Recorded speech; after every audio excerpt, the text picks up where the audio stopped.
Good afternoon. This is Susan, and this is Susan's Ramblings.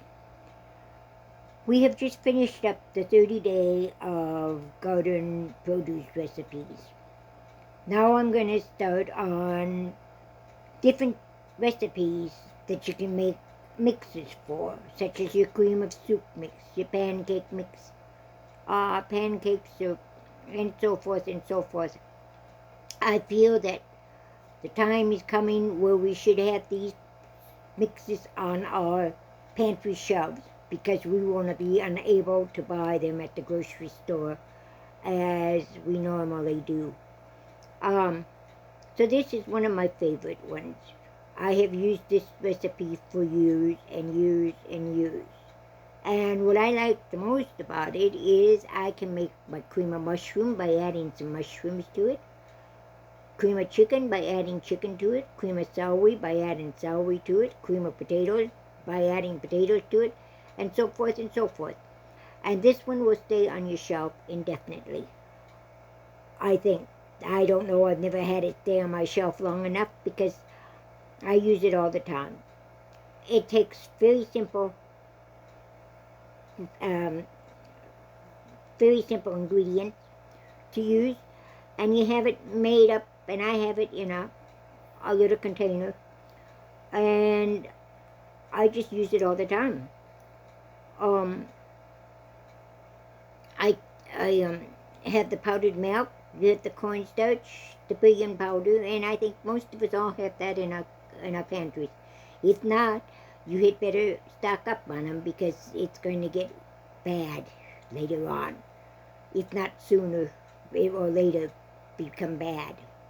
Anyway, you have those things all on stock. You just combine them all together and you put them in a container. And then to use it, you use 1/3 of a cup of the cream of the mix and 1 1/4 cups water.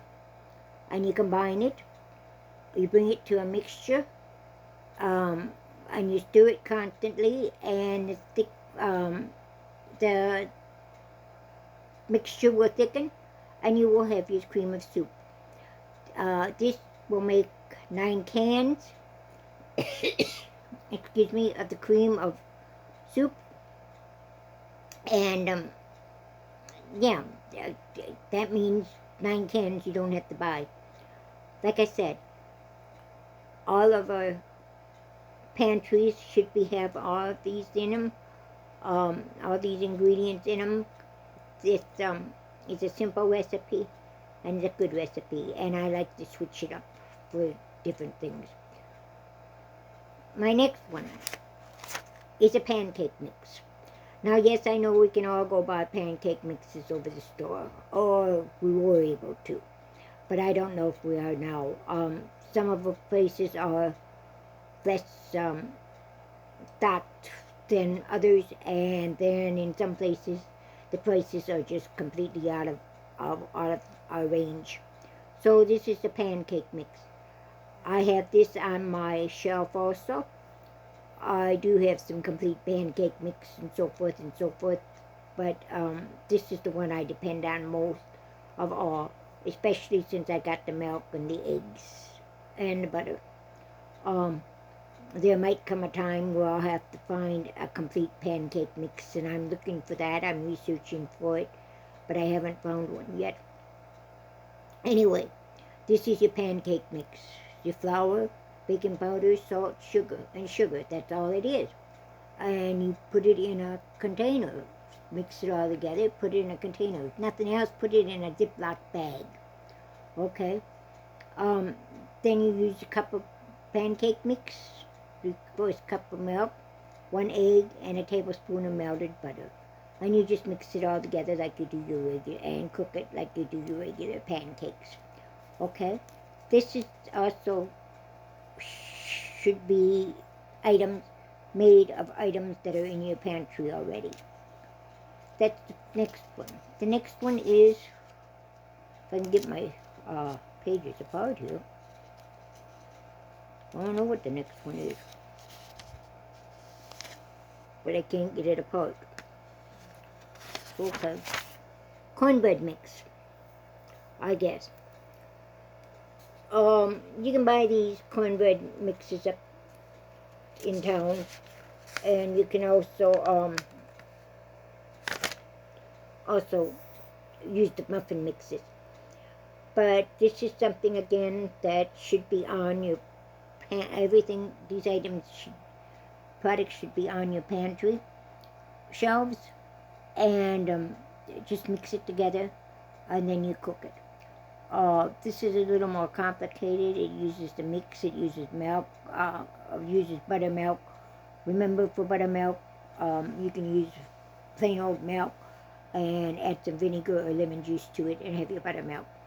And you have eggs and you have a honey to it. And this is a good recipe. This is one where you can cook it in your cast iron pots. And it's a very simple, easy recipe. Or if you want, cook them as muffins. Some of you may be asking, why am I just showing all these recipes?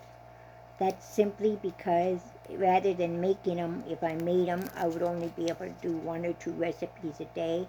And I feel a great need to get these recipes out because of the things that are going on in our world. So that is why I am just giving you the recipes. And I'm hoping you will screenshot them or write them down as we go along. So you will, by the time you will get done, you will have a good binder of all these recipes. And like I said, I've just finished the 30-day garden produce recipes. Kind of late in the season, but there's still things that are coming out. And for those of you who live in the southern states where you can garden all year round, or California where you garden all year round, check it out, okay? The next one is biscuit mix. This one, brownie mix. This is also a good one, and it's a lot cheaper than buying your brownie mixes in the store. You will have to add eggs and butter and vanilla to it, but it is still cheaper than what you can buy in the stores. You have your flour, your baking powder, salt, sugar, unsweetened cocoa powder. That's all there is. That's all that's in a brownie mix, period, until you add the rest of your things. So this ingredients, again, that should be found in your pantry. Flour might be getting kind of hard to get. I'm in the middle of the wheat growing region, and I have trouble finding 10 pounds of flour on my grocery store shelves. So it doesn't really, the shortages just don't make much sense at all. Okay? So that's the brownie mix recipe. Okay, we'll see what we got next. If I'm right, homemade hamburger helper. I guess I didn't have that one. Homemade hamburger helper. Of course, you can always change these things around, these recipes, to make it the way you want. You can change your spices. You can change your food, your spices, basically, and seasoning, and you will have a different kind of hamburger helper all one. Remember, these recipes are not made set in stone. You add your own ingredients, you add your own seasonings, you add your own twists to them to make them your own. This is 2 teaspoons of cornstarch, 4 teaspoons of paprika, 2 teaspoons of onion powder, garlic powder, salt, sugar, and your elbow macaroni. You put these all. I put these all on the shelf, and I just put them in a Ziploc bag, and it's in a dark, cool pantry, and so I'm fine.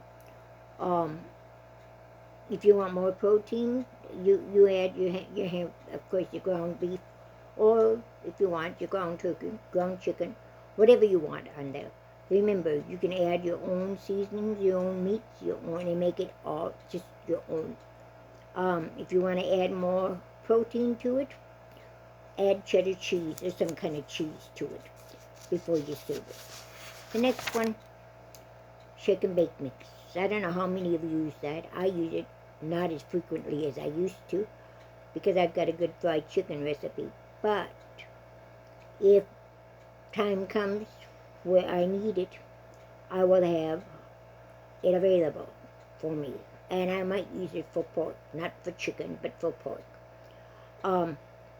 This is crushed cornflakes, flour, sugar, parsley flakes again, garlic powder, dried mustard, celery salt, paprika, onion powder. So it's all basic ingredients and seasonings that you have in your pantry, or you should have in your pantry. Cornflakes don't cost very much. You can get the cheap brand and crush them all up, and it will save you space then too. So you put these all in a